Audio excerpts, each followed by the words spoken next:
Пиротехниката не излегува од мода. Прскалките кои предизвикаа трагедија во Кочани употребени во спортска сала за одбележување на победата на кошаркарскиот клуб Маџари.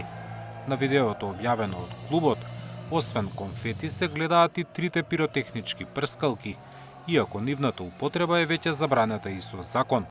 Недозволеното користење се казнува со глоби од 250 евра за физичко и до 10.000 евра за правно лице. Од МВР велат, организаторот на спортскиот настан на кој се користела пиротехниката ќе заработи прекршочна пријава. Констатирано е дека организаторот нема пријавено до МВР користење пиротехника согласно закон за пиротехника. СВР Скопје го повика организаторот, при што ќе му биде поднесен прекршок согласно новиот закон за користење на пиротехника.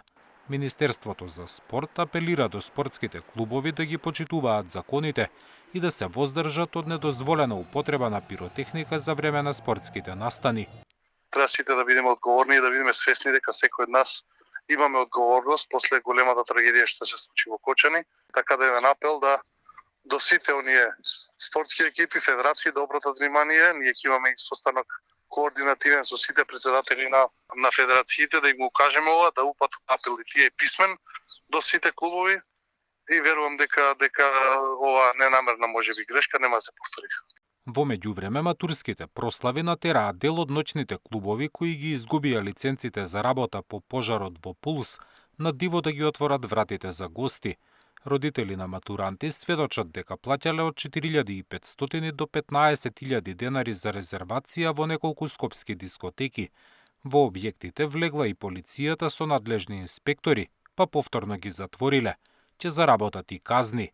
На територијата на СВР Скопје во периодот од 1 јануари до 22 мај извршени се акцијски контроли во повеќе од 60 угостителски објекти во координација со Државен пазарен инспекторат, Управата за јавни приходи, како и со Трудовата инспекција и Дирекцијата за заштита и спасување.